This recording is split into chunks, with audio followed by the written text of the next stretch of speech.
Buenos días, amada iglesia del Señor. Les invito a que abran la palabra del Señor en Marcos capítulo 6. Vamos a empezar la lectura desde la mitad del versículo 6, desde donde dice y recorría. Desde ahí voy a empezar a leer. Marcos capítulo 6, versículo 6b.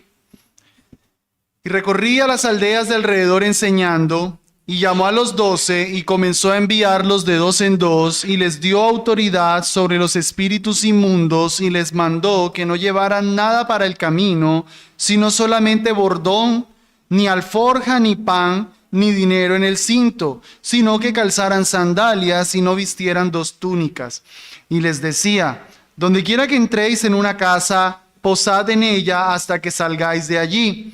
Y todos aquellos que no os recibieren ni os oyeren, saliendo de allí, sacudid el polvo que está debajo de vuestros pies para testimonio a ellos. De cierto os digo que más tolerable será el castigo para los de Sodoma y Gomorra en el día del juicio que a los de aquella ciudad. Y saliendo, predicaban que se arrepintieran, y echaban fuera muchos demonios, y ungían con aceite a muchos enfermos, y los sanaban. Amén. Cuando estaba preparando este mensaje, pensé en titularlo La misión de los 13 discípulos, la misión de los 13 discípulos, para generar un poquitico de intriga, de perspicacia, que por qué dirá 13 si son solamente 12. Y con eso lograr enseñar que lo que aquí se dice no es solamente para los 12 discípulos, sino que tú y yo seríamos ese 13º discípulo que tiene que ver con estos asuntos. Ahora, decidí no escoger ese título en parte por lo confuso que podía generar, pero principalmente por dos cosas. Uno, porque no son tanto los discípulos los que están aquí, sino los apóstoles. Aquí están descritos ellos en su función especial como apóstoles. Tú y yo somos discípulos, tú y yo no somos apóstoles. No hay más apóstoles aparte de esos 12. Y en tercer lugar, porque al decir la misión de los 13 discípulos tal vez equiparaba demasiado, que lo que aquí se decía era exactamente lo mismo que se nos dice a nosotros. Y no. Estas palabras son primariamente para los discípulos, para los apóstoles. Para ti y para mí, eso tiene que ver por vía del principio. Así que voy a exponer el mensaje y lo que vamos a aplicar para nosotros hoy son principios, enseñanzas que de aquí podemos derivar. Es decir, no podemos decir que nosotros también tenemos el poder para echar fuera demonios y hacer muchísimos milagros. Eso era algo especial para los apóstoles. Pero hay principios ahí que aplican para ti y para mí. Entonces expondremos el mensaje y luego veremos algunas aplicaciones. Vamos en primer lugar a considerar la necesidad de establecer los 12 apóstoles, lo cual lo derivamos de la sencilla segunda parte del versículo 6. Y recorría las aldeas de alrededor enseñando. De ahí nosotros vamos a poder derivar la necesidad que Jesús tuvo de establecer a 12 apóstoles. Y digo establecer, hermanos, porque en el versículo 7, cuando dice llamó, no es simplemente que le está diciendo Pedro, Simón, Juan, vengan, Pedro, Juan, Andrés, vengan acá, les necesito decir algo. No, esa palabra llamó es convocar, establecer. Es una función especial que Él les está asignando. Y eso es porque Él recorría las aldeas de alrededor enseñando. Los comentaristas hablan de que Jesús tuvo 3 giras por toda Galilea. La primera de esas giras está en Marcos capítulo 1, versículo 35 al 39. No vamos a ir allá. La segunda de esas giras está en Lucas capítulo 8, versículo del 1 al 3. Y la tercera gira de Galilea es esta que aquí estamos leyendo. 3 giras hizo Jesús recorriendo las distintas ciudades y aldeas de Galilea, que hermanos, no se tiene el dato exacto, pero por lo menos eran 40 ciudades y aldeas. Imagínense ustedes el trabajo que representaba ir y recorrer 40 ciudades y 40 aldeas, haciendo lo que Mateo 9:35 nos dice.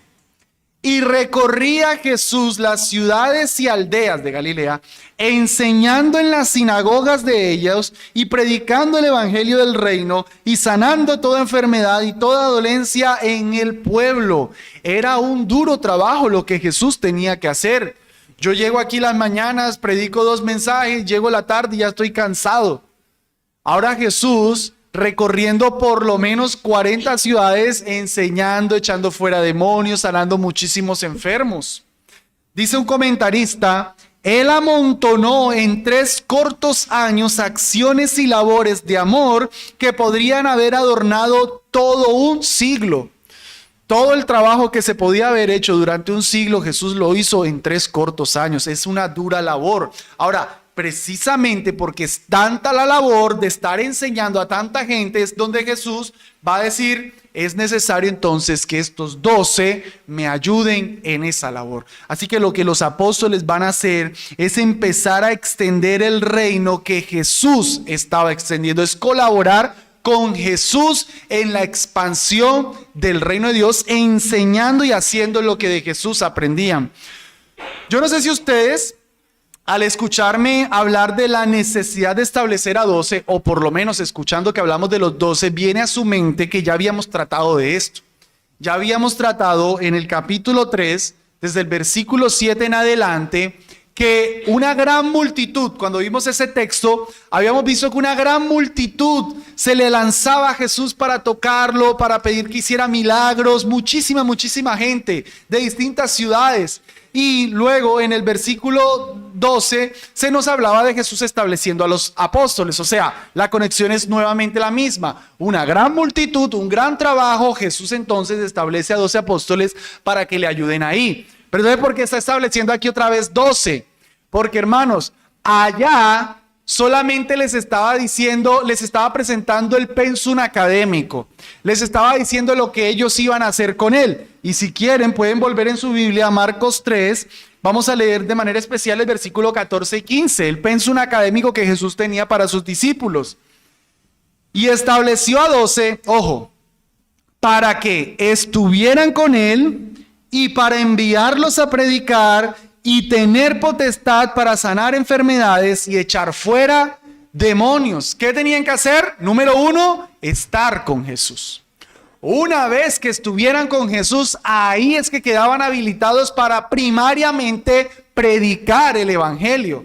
Y cuando están predicando el evangelio, secundariamente sanar enfermedades y echar fuera demonios. Eso se les fue presentado allá como lo que iban a hacer. Aquí en nuestro texto, en Marcos 6:6 en adelante, lo que ya van a hacer. O sea, ya recibieron el primer entrenamiento, ya han estado con Jesús en esas giras. Ellos hasta este momento han estado escuchando lo que Jesús enseña, han estado sencillamente viendo a Jesús hacer milagros, ellos no los han ejecutado. A partir de ahora van entonces a empezar a enseñar lo que Jesús enseñaba y a hacer los milagros que Jesús hacía. Ya han recibido el curso intensivo con el Señor Jesucristo, día y noche, recorriendo todas esas aldeas con Él para predicar, viendo lo que Jesús hacía para entonces ellos ahora ponérselo a hacer como apóstoles, versículo 7. Y llamó a los 12 y comenzó a enviarlos. Tengamos ahí, esa palabra enviar es la palabra griega aposteló, apóstoles, de donde nosotros obtenemos el término. Otra vez, esto es una labor especial que ellos están haciendo como los 12 apóstoles de Cristo. Y si ustedes han leído sus Biblias, ese número 12 les apunta a algo, les rememora algo. ¿Qué nos rememora? Las 12 tribus de Israel. El Señor, hermanos, escogió 12 apóstoles, no 13, no 11, porque con este número Él nos quería decir, estos son los que van a llevar el Israel del antiguo pacto al nuevo Israel. Es como si Jesús estuviera diciendo, el pueblo de Dios había empezado con 12 patriarcas, el nuevo y mejor pueblo de Dios continuará con un fundamento de 12 apóstoles. Cuando ustedes leen las profecías de Apocalipsis, ustedes pueden ver que hay una nueva Jerusalén que tiene a los 12 apóstoles del Cordero y a las 12 tribus de Israel. El Señor Jesucristo tiene solamente un pueblo, no es el pueblo de Israel y el pueblo, la iglesia, no, es un solo pueblo. El Israel del antiguo pacto rechazó el mensaje de Cristo. De hecho, en uno de los textos paralelos de lo que estamos analizando hoy, el Señor Jesucristo les decía: no vayan por camino de gentiles ni por camino de samaritanos, sino a las ovejas perdidas de la casa de Israel. Primeramente iban al pueblo de Dios, pero ese Israel rechazó a su Dios, rechazó a su Cristo, y por eso es que Cristo les tuvo que decir que el reino les sería quitado y sería dado a un pueblo que daría los frutos del reino. Ese reino es la iglesia. Entonces ahora los israelitas se hacen parte de la iglesia, no la iglesia volverse parte de Israel. Nosotros somos el verdadero Israel, hermanos. El Israel de Dios, el único pueblo de Dios. Nosotros no estamos orando hacia Jerusalén. Nosotros no estamos esperando que se levante un tercer templo. El tercer templo es la iglesia que ya se está levantando. Nosotros no tenemos que ir al río Jordán para bautizarnos. Nosotros no tenemos que pisar Tierra Santa para ser más espirituales.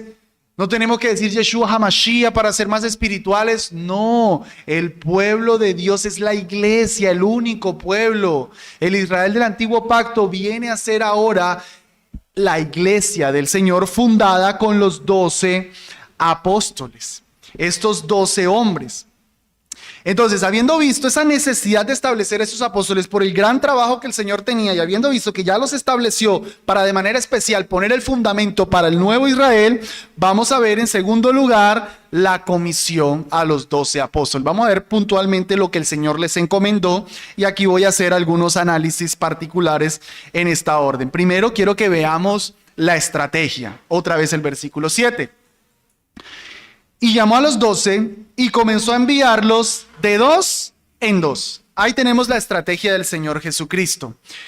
¿Cómo serían esas parejas? Bueno, es probable que la lista que se da en Mateo 10, del 2 al 4, no vamos a ir, sea probablemente la que se hizo de los apóstoles, porque cuando nosotros leemos, no en Reina Valera del 60, se ve mejor en la SBT o en la Biblia de las Américas, ustedes van a notar que dice: y el Señor envió a Pedro y a Andrés su hermano, a Juan y Jacobo su hermano, a Mateo y, siempre se van a utilizar la conjunción y, a Simón el cananista y Judas Iscariote, pobrecito el equipo que le tocó a él.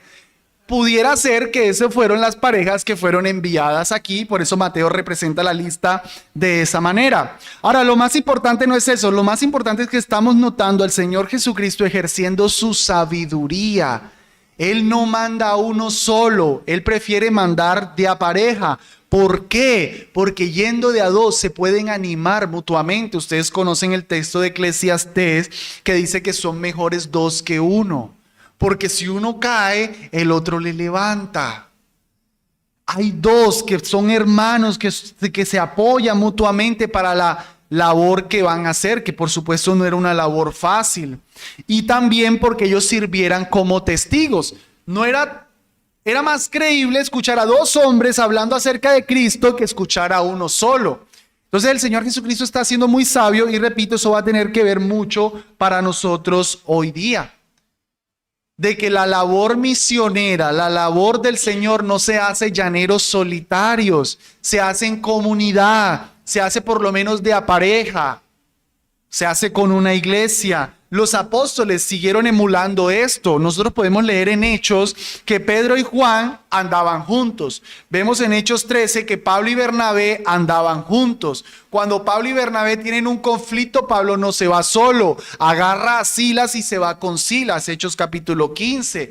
Y Bernabé no se va solo porque se peleó con Pablo, sino que agarra a Juan Marcos y se va para el viaje misionero con Juan Marcos. Siempre, por lo menos, de parejas. Más adelante vamos a poder ver incluso a Pablo con Timoteo y Silas, equipos de 3. El Señor no quiere que nosotros andemos llaneros solitarios. Él quiere que trabajemos en equipos.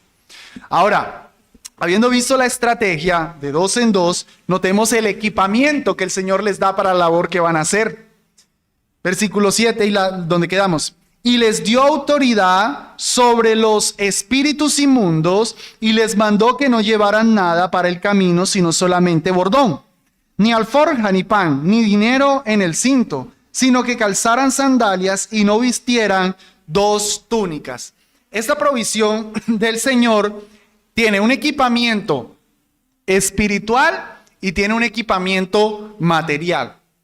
Primariamente el espiritual nos interesa mucho. El Señor los está dotando con autoridad sobre los demonios.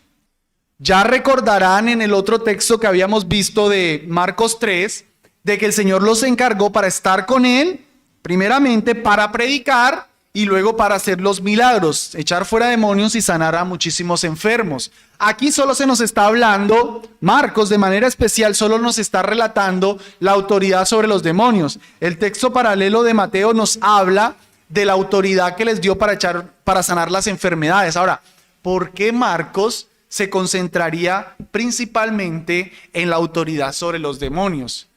Cada evangelista, recuerden hermanos, hace los arreglos en particular. Él ya antes nos había dicho que Dios le daría que Cristo le iba a dar autoridad sobre las enfermedades. Mateo nos relata que le dio autoridad sobre las enfermedades. ¿Por qué Marcos aquí solo nos habla de la autoridad sobre los demonios? Hermanos, porque en el análisis final es realmente una guerra contra Satanás cuando nosotros compartimos el evangelio. O sea, lo que ellos estaban haciendo no era una reforma a la salud.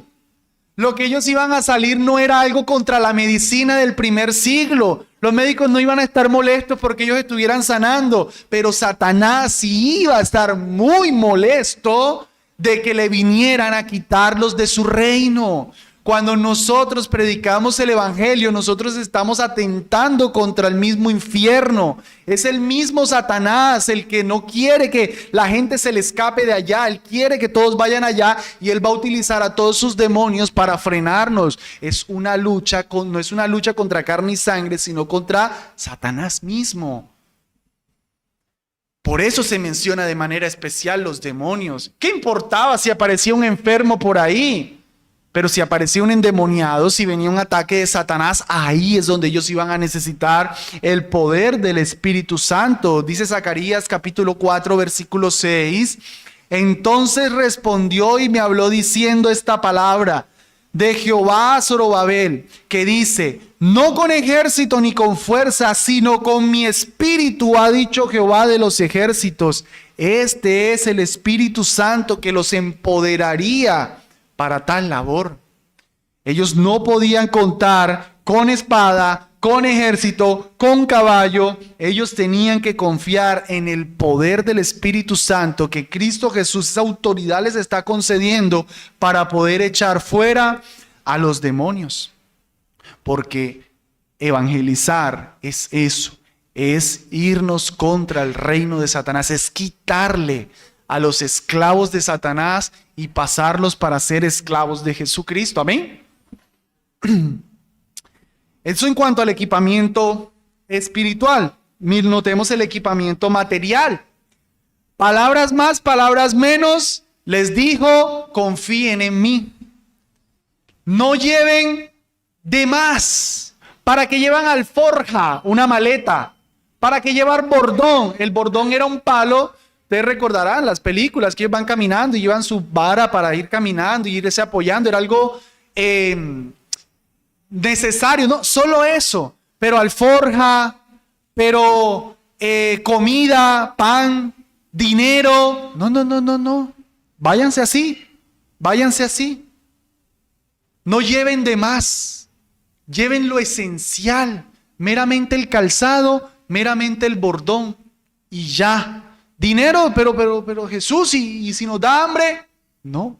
Y pan, por si no. Lo que van a hacer es tan especial que ustedes no deben llevar equipamiento de más. No se engorren con cosas. No se encarten. Pero más allá de eso, confíen en mí. Confíen en mí. Yo les voy a proveer lo que ustedes van a necesitar. Eso es primariamente lo que está enseñando el Señor Jesús aquí. Que cuando ellos iban, ellos tenían que confiar en la provisión del Señor. Noten ustedes un texto paralelo de esto. Dice Lucas 22:35. Cuando os envié sin bolsa, sin alforja y sin calzado, ¿os faltó algo? Y ellos le dijeron: nada. O sea que el Señor, tiempo después de esto, Les puede decir, incumplí, y ellos dicen, no, Señor. El Señor fue fiel y les proveyó para lo que Él mandó hacer. Amado hermano, amada hermana, el Señor te manda a hacer algo, el Señor te va a dar la gracia necesaria para eso que tú vas a hacer. Nunca, óyeme esto, nunca la gracia del Señor te va a llevar a un lugar donde su misma gracia no te sostenga. Nosotros muchas veces no queremos hacer lo que el Señor nos manda porque tenemos miedo de que nos falte la provisión, pero el Señor nunca, hermanos, nunca nos va a desamparar. Él siempre estará con nosotros. Ahora, hermano Jeffrey, ¿quiere decir eso que entonces cuando nosotros vamos a hacer la labor misionera, vamos a llevar el evangelio, nosotros no tenemos que preocuparnos por el dinero, no tenemos que hacer ninguna provisión? No, esa es de una de esas cosas que les decía que es un particular de los apóstoles que no aplica para nosotros hoy, porque de hecho más adelante ya para ellos no aplicó. El mismo texto que les estaba leyendo de Lucas 22, 35 en el 36 dice, y les dijo, después de que ellos le dijeron no nos faltó nada, y les dijo, pero ahora el que tiene bolsa, tómela, y también la alforja, y el que no tiene espada, venda su manto y compre una. Ajá, al fin, ¿qué? ¿Qué pasó, Señor? Si nos dijiste que no tuviéramos, ahora nos estás diciendo que consigamos, que antes vendamos, negociemos para comprar. Bueno, sigamos leyendo. Porque os digo que es necesario que se cumpla todavía en mí aquello que está escrito, y fue contado con los inicuos, porque lo que está escrito de mí tiene cumplimiento. Ya llegaron a la parte donde Jesús va a morir. En ese momento ya ellos habían terminado su labor que les encomendó aquí en Marcos 6. Para esa función especial debían confiar en la provisión del Señor. Aquí ya lo aprendieron. En Lucas 22 ya lo aprendieron. Entonces el Señor les dice, ya lo aprendieron, ya lo hicieron bien, muchachos, ahora sí háganle su debido provisionamiento. Ya pasaron la prueba. Ya confiaron en mí. Ahora sí, provéanse lo que necesitan. Fue un periodo de prueba en el que el Señor quería que ellos aprendieran a confiar en Él. Una vez aprendieron a confiar y vieron que el Señor cumple, háganle, muchachos, ahora sí. Tal vez, amado hermano, el Señor te tiene una y otra y otra y otra y otra en la misma situación porque no has aprendido a confiar en Él. Todavía te pasó por el pueblo, por la prueba y te pregunta, ¿te faltó algo? Y tú sí. Ah, bueno, vuelve y juega. Hasta que aprendas que no te faltó nada. Hasta que seas agradecido, hasta que veas mi bondad. Ellos lo aprendieron, ya no era necesario que siguieran viviendo de esta manera tan ciertamente precaria, ciertamente una manera precaria. Ahora, para ellos implicaba el confiar en el Señor, pero para la gente que lo escuchaba implicaba que debían proveerle a los que oían. El mismo principio que nosotros conocemos.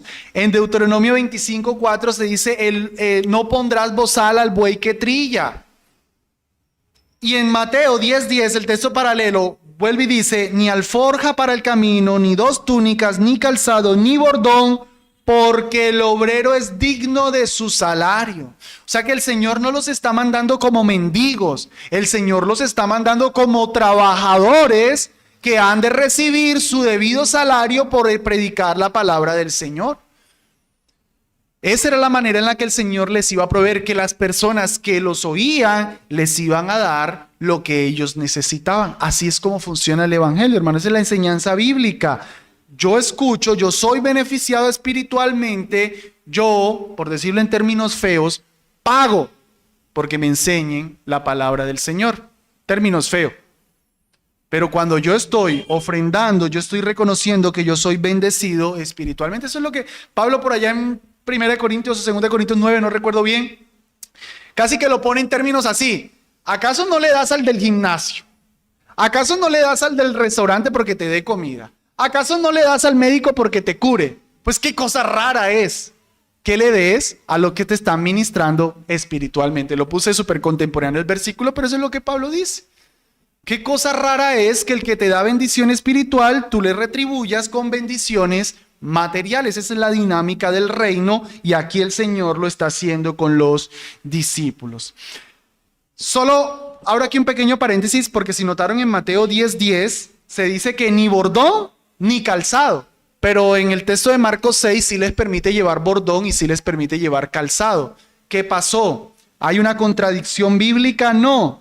Más bien, hemos de notar que en Mateo 10:10, vuelvo y leo, dice, ni alforja para el camino, ni dos túnicas, plural, ni calzado, ni bordón. Lo que dicen algunos comentaristas es que el plural de túnicas se estuviera aplicando para el calzado y para el bordón. Es decir, no lleven dos túnicas, ni doble calzado, ni doble bordón. O sea, no lleven dos palos, lleven el necesario. No lleven dos zapatos, lleven solo uno, lleven el necesario. Así como en el otro texto decía que llevaran solo una túnica, calzado y bordón. Es la sencilla explicación de esa aparente contradicción. Entonces ya vimos la provisión. Vamos ahora a considerar lo que iban ellos a hacer una vez llegaran a los lugares a predicar el evangelio. Versículo 10. Y les decía, donde quiera que entréis en una casa, posad en ella hasta que salgáis de allí. Cuando ellos iban a una aldea y predicaban el evangelio, hermanos, en ese tiempo, pues no es como hoy día, en ese tiempo la hospitalidad era esencial, era algo muy, muy importante. Nosotros hoy día casi que ni en la calle queremos hablarle a una persona, ¿cierto? En ese tiempo era obligatorio ser hospitalario. Tú no podías dejar que una persona amaneciera por ahí en la calle. No, tenías que hospedarlo. La hospitalidad era algo muy, muy, muy esencial en esa época. Entonces, cuando ellos llegaban y había una persona que era hospitalario, los recibía, el Señor les dice, muchachos, miren, si ustedes llegaron y la persona los recibió bien, y al día siguiente se fueron a evangelizar, y les apareció un hermano que tiene una mejor casita, no se vayan para allá, se quedan en la primera casa. No deshonren a los que fueron hospitalarios en primer lugar. No estén buscando su comodidad, no estén andando de casa en casa. Quédense con el que mostró en primer lugar esa hospitalidad. Eso es sencillamente lo que el Señor les está diciendo. Pero había unos que no. Versículo 11. Y todos aquellos que no os recibieren ni os oyeren, saliendo de allí, sacudid el polvo que está debajo de vuestros pies para testimonio a ellos.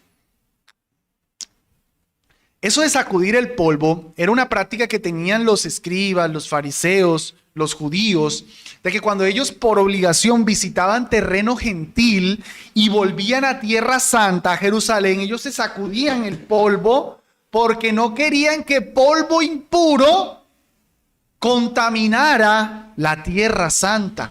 El gentil era impuro, era sucio. Jerusalén es santa, entonces dejemos incluso el polvo contaminado por detrás. Lo que entonces ellos están haciendo o enseñando cuando hacían eso era diciendo, miren, ustedes consideran que los gentiles son los impuros, ustedes consideran que ellos son los paganos inmundos, pues más bien son ustedes los paganos por estar rechazando a Cristo Jesús. ¿Lo notan? Lo que les decía al inicio. Ellos van a las ovejas de Israel, pero si las ovejas de Israel lo rechazan, no son el pueblo de Dios. Al contrario, se vuelven paganos por rechazar a Cristo Jesús. Es lamentable que hoy día algunos cristianos incluso dicen que Israel per se es tierra santa cuando son blasfemos de Cristo Jesús. Pero algunos sionistas están dispuestos a decir, no, son santos, son el pueblo de Dios, pero si están blasfemando a Cristo Jesús. Y Cristo Jesús les dijo aquí, sacúdanse el polvo. ¿Por qué? Porque si rechazas a Cristo Jesús, tú no eres hijo de Dios, tú no eres amado de Dios, tú eres un pagano. No eres hijo de Dios, no eres amado, no eres discípulo, no eres nada. Eres solo un pagano. Eso es lo que los discípulos están enseñando cuando se sacuden el polvo. Literalmente, en Hechos 13:51, Pablo lo hizo cuando en Antioquía de Pisidia lo rechazaron. Se sacudieron el polvo de los judíos y dijeron, nos vamos a los gentiles. Eso, ahí Pablo les estaba diciendo, ustedes son unos paganos por haber rechazado a Cristo Jesús. Ahora, a esos que hacían, miren la advertencia, de cierto os digo que más tolerable será el castigo para los de Sodoma y Gomorra en el día del juicio que a los de aquella ciudad. Esencialmente, tomen nota de esto, esencialmente este texto nos enseña, escúchenme esto, que en el infierno habrá grados de castigo. Grados de castigo. El infierno es un lugar de castigo, pero en el infierno habrá grados de castigo. Dice el Señor aquí que a estas ciudades llevarán un castigo más duro que Sodoma y Gomorra. O sea que los de Sodoma y Gomorra van a estar sufriendo, pero no van a estar sufriendo tanto como estas ciudades. O sea que en el infierno hay grados de castigo. No creas simplemente que es que yo no creo en Jesús y me voy para el infierno y ya. Hay grados de castigo. Sodoma y Gomorra son un testimonio de la severidad del juicio de Dios. ¿Has leído tu Biblia? Fuego y azufre cayó del cielo, los consumió vivo, un infierno en la tierra. Eso sí fue un infierno en la tierra. Y uno diría, pues eso es lo más duro que hay. No, hay un castigo más duro. Óigame bien, por favor. Coden, si es que se está durmiendo el de al lado. Hay un castigo más duro para aquellos que escuchando estos mensajes que yo estoy predicando, rechazan a Cristo Jesús. Porque Sodoma y Gomorra no escuchó el Evangelio. Sodoma y Gomorra no sabía de Jesucristo. Sodoma y Gomorra no vio todos los milagros. Sodoma y Gomorra no tenía una Biblia completa. Sodoma y Gomorra no estaba en el occidente religioso. Sodoma y Gomorra no tenía tanto como incluso gente de aquí que no conoce a Jesús. Y para personas así, como estos de Galilea, que escuchando de Jesús lo rechazaban, hay un castigo peor. Dice Mateo capítulo 11, versículo 20. Entonces comenzó a reconvenir a las ciudades en las cuales había sido hecha la mayoría de sus maravillas, porque no se habían arrepentido, diciendo: ¡ay de ti, Corazín! ¡Ay de ti, Betsaida! Porque si en Tiro y en Sidón se hubieran hecho las maravillas que han sido hechas en vosotros, hace tiempo que habrían arrepentido en saco y en ceniza. Pero os digo que será más tolerable el castigo en el día de juicio para Tiro y para Sidón que para vosotras. Y tú, Capernaum, que eres levantada hasta el cielo. Capernaum era la base de Cristo Jesús, era donde vivía. Hasta el infierno serás rebajada, porque si en los de Sodoma se hubieran hecho las maravillas que han sido hechas en ti, habrían quedado hasta el día de hoy. Pero os digo que será más tolerable el castigo en el día del juicio para la tierra de Sodoma que para ti. Ponle tu nombre. Que para ti, ponle tu nombre, si no crees en Cristo Jesús.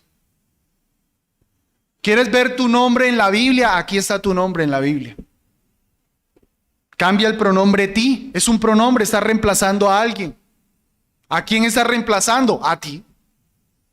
Si tú no crees en Jesús, escuchando, yo he estado predicando los milagros de Jesús, tú tienes una Biblia, tú tienes una iglesia, no hay excusa. Cambia el pronombre ti y pon tu nombre. Ahí está tu nombre en la Biblia. Si tú, escuchando de Cristo Jesús, continúas rechazándolo a Él.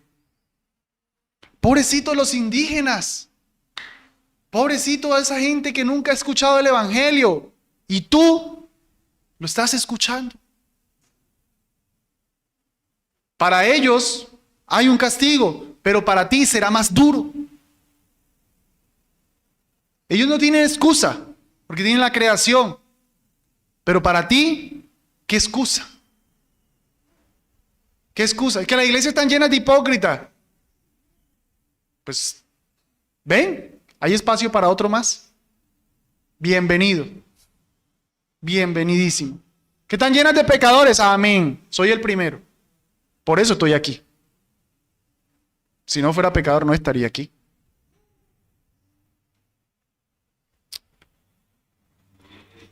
Habiendo considerado entonces la necesidad de los 12 apóstoles, la comisión de los 12 apóstoles, vamos a ver ahora la práctica misionera de los 12 apóstoles. Dice el versículo 12, y saliendo predicaban que se arrepintieran y echaban fuera demonios y ungían con aceite a muchos enfermos y los sanaban. O sea, en efecto ya ellos se fueron al campo misionero.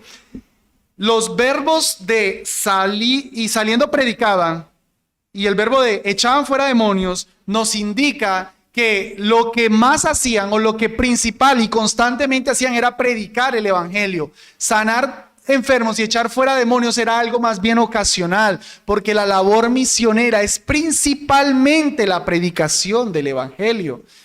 Ellos no salieron como milagreros, ellos salieron como predicadores. ¿Y qué era lo que ellos predicaban? Lo que escucharon a Jesús predicar: arrepentidos. Arrepentidos, predicaban que la gente se arrepintiera. Cuando Juan, aquí en el Evangelio de Marcos, cuando Juan aparece en la escena, nos dice la escritura que Juan, capítulo 1, versículo 4, bautizaba en el desierto y predicaba el bautismo de arrepentimiento para perdón de pecados. ¿Qué hizo Juan cuando llegó? Predicar el bautismo de arrepentimiento para perdón de pecados. Cuando Juan anuncia a Jesús, aparece Jesús en la escena. ¿Qué hace Jesús? Versículo 14.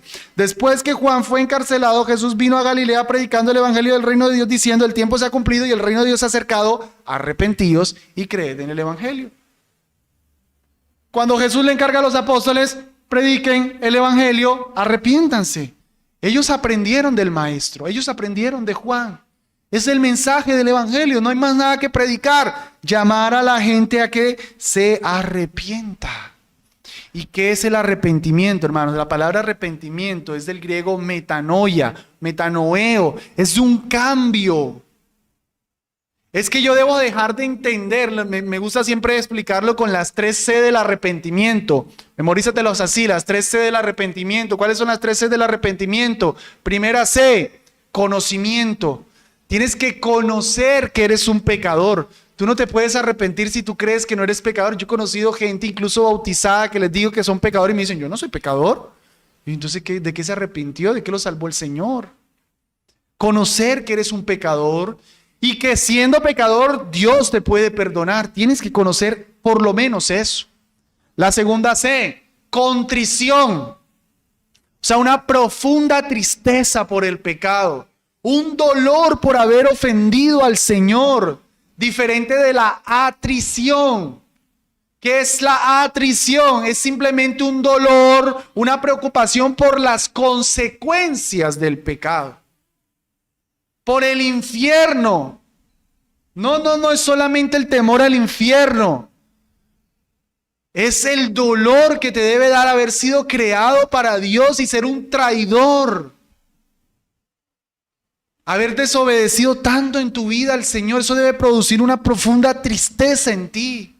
Y habiendo sido ese conocimiento del pecado y esa tristeza, el arrepentimiento verdadero, entonces es un cambio, una conversión, cualquiera de las dos palabritas con C, cambio, conversión, porque la palabra arrepentir también pudiera ser traducida convertirse. Entonces es que tú dejas tu pecado y te conviertes a Dios.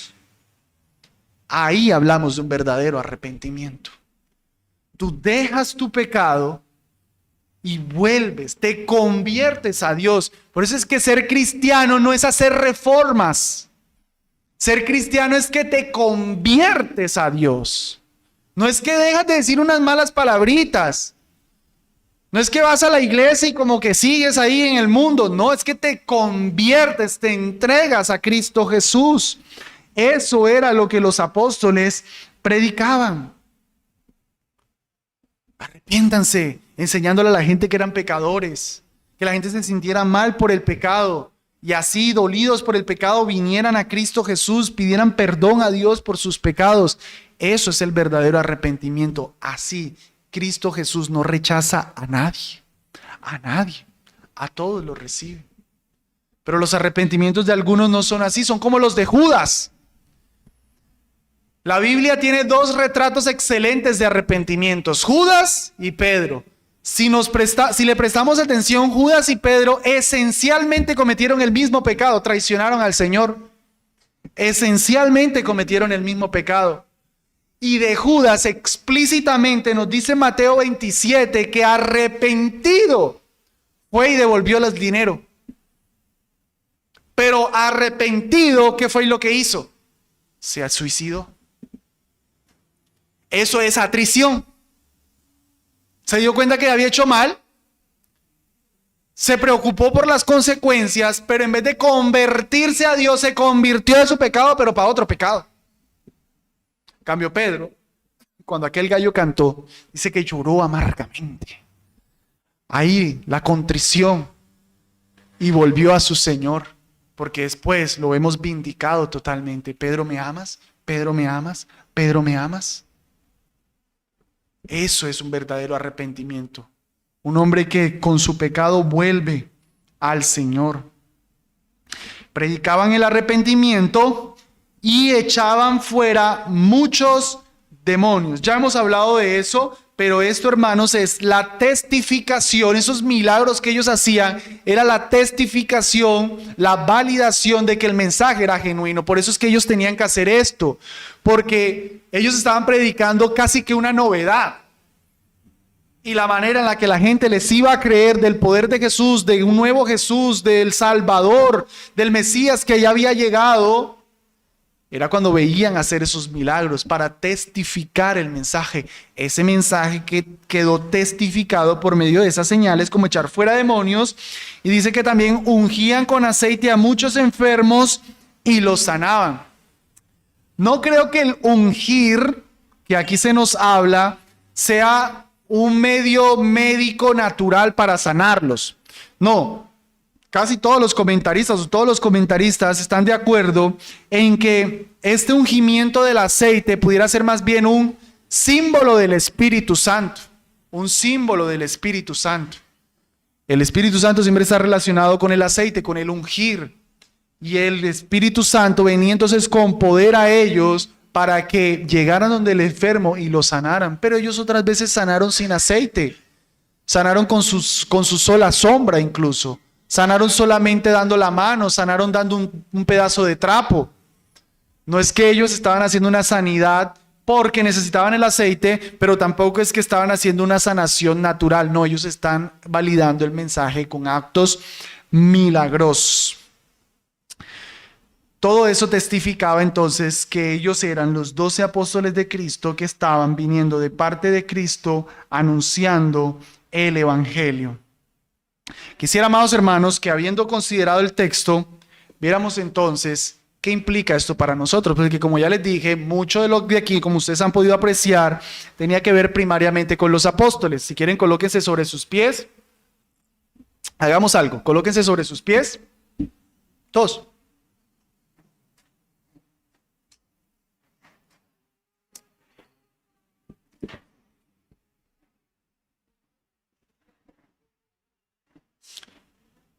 Bien, estírense un poquito y siéntense. Se pueden sentar. Que estoy viendo muchos que se están durmiendo. Y eso los despierta un poco.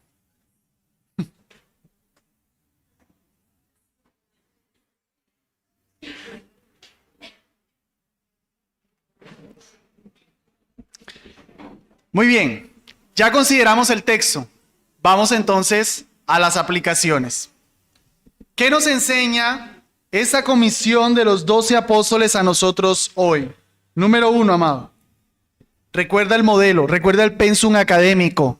Están conmigo y después prediquen y hagan milagro. Si tú primero no estás con Jesús, tú no vas a poder hacer nada para Jesús. Tienes que estar con Jesús, amado hermano, amada hermana, para que puedas hacer grandes cosas para Jesús. El problema es que quieres hacer cosas para Jesús, pero sin estar con Jesús. Estás tan ocupado en ¿cómo le llama? La viña del rey que te ocupas, te olvidas del rey de la viña. Tienes que estar con Jesús, hacer tu devocional, estar con tu iglesia, estar leyendo las escrituras, estar orando al Señor. Está con Jesús y ahí tú podrás hacer grandes cosas con Jesús. Pero si no quieres hacer grandes cosas por Jesús, entonces ni para qué hablo yo más. Tú deberías querer anunciar más de Jesús. Tú deberías querer naturalmente. Yo no te estoy diciendo que lo quieras, es que lo deberías querer. Si no lo quieres es porque no tienes un nuevo corazón. Porque ¿cómo es que a ti no te interesa que otros conozcan de Jesús? Eso es natural en el cristiano. Yo no estoy diciendo que necesariamente tengas que ser un misionero, gloria al Señor si eso, o que tengas que ser un pastor, gloria a Dios si eso está aquí. Pero debería estar en ti un deseo de que otros conozcan del Señor.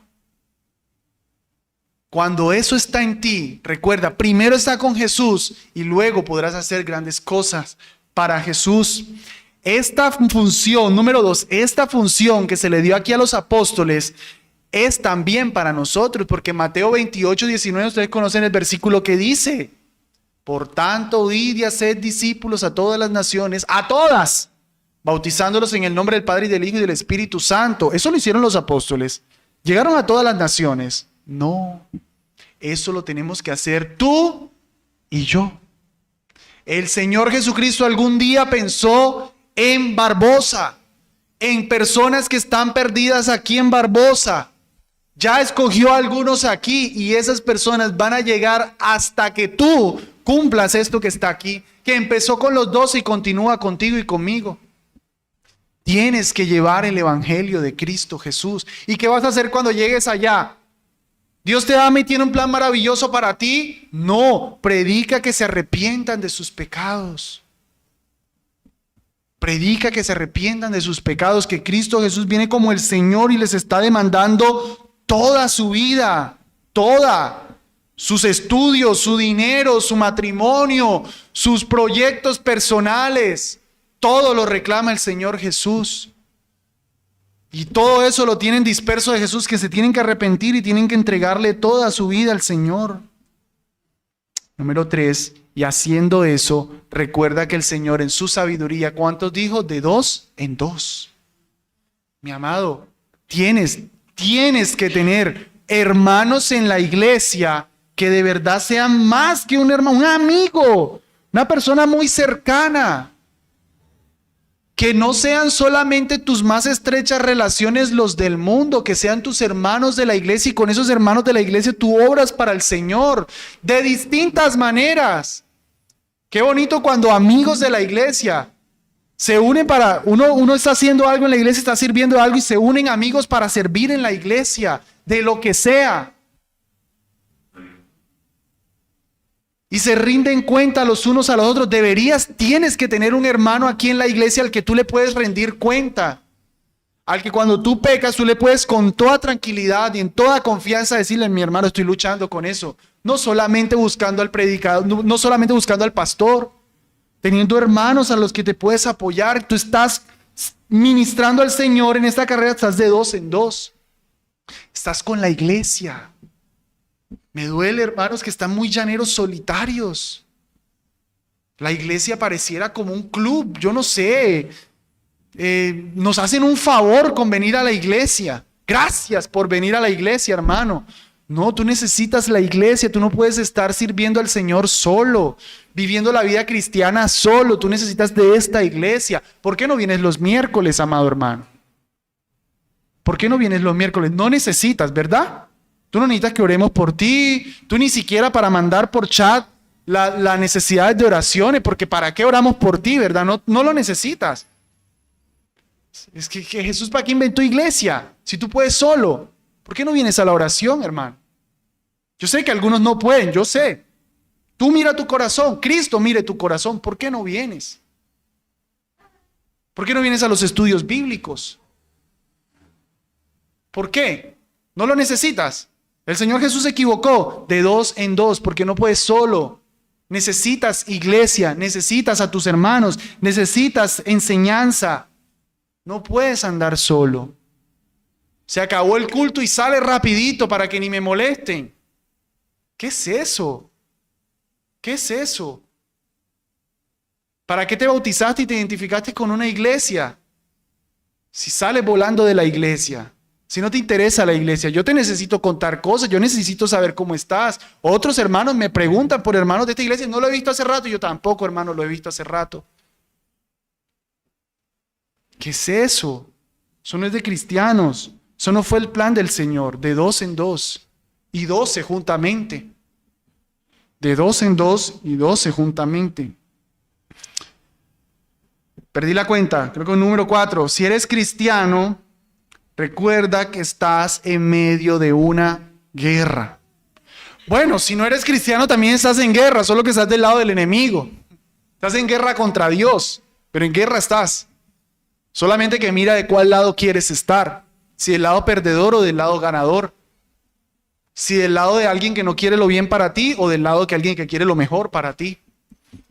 Pero hermanos, si como cristianos estamos en guerra, no se nos olvide eso. Por algo el Señor les dio autoridad a los apóstoles. Por algo el Señor le dio esa autoridad. Porque estamos en guerra. A ti y a mí no nos ha dado esa autoridad para echar fuera demonios. Pero a ti y a mí sí nos ha dicho, acercaos a mí y Satanás huirá de vosotros. Porque Satanás te quiere destruir. Él no se ha cansado. Él no se ha distraído con Netflix. Él no duerme. Él tiene un ejército contra ti. Y en la medida que quieras servir más al Señor, más se te va a envalentonar. Pero tú tienes al Cristo Jesús, tú tienes al capitán, tú tienes al león de la tribu de Judá. No se te olvide eso, hermanos. El Señor nos ha dado poder, autoridad sobre los demonios también, pero en la medida en la que estamos con Él. Tú y yo debemos anunciar el Evangelio de Cristo Jesús con la misma urgencia que lo hacían los apóstoles aquí. Dice 2 Corintios 5:20, así que somos embajadores en nombre de Cristo, como si Dios rogase por medio de nosotros, os rogamos en nombre de Cristo, reconciliaos con Dios. Eso es lo que yo estoy haciendo aquí. Como si Dios te estuviera rogando. Te ruego, reconcíliate con Dios. En este momento funjo como un embajador en nombre de Cristo y te digo, reconcíliate con Dios en Cristo Jesús. Deja tu enemistad con Cristo y entrégale toda, escúchame, toda tu vida. No tus problemas de inmoralidad sexual, no tus borracheras, no todo, hasta lo bueno que tiene tu vida. Hasta lo bueno que tiene tu vida. Tienes que entregárselo a Cristo Jesús. Y finalmente, en consonancia con el mensaje que predicaban los apóstoles, amado amigo, arrepiéntete de tus pecados. Arrepiéntete de tus pecados hoy mismo. Arrepiéntete. Deja tu inmundicia, deja tu pecado, deja tu paganismo y ven a Cristo hoy. Amados hermanos, ustedes también tienen pecado. Arrepiéntete de tus pecados constantemente. De hecho, el llamado del Señor Jesucristo en Marcos 1, cuando Él predicaba el Evangelio, no era arrepiéntete una vez y cree en mí una vez. Es esténse arrepintiendo y estén creyendo, porque así es la vida cristiana. Es un constante arrepentimiento y una constante fe en Cristo Jesús. Los amigos que se arrepienten y entreguen una vez por toda su vida a Cristo Jesús y nosotros, amados hermanos, estemos arrepintiéndonos constantemente y creyendo en Cristo Jesús diariamente. No para salvación, pero tenemos que estar arrepintiéndonos siempre. Amén.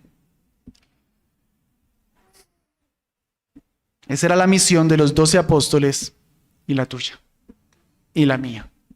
Mira qué estás haciendo para el Señor con lo que Él te ha dado. Señor, te alabamos y te damos gracias por permitirnos este sermón,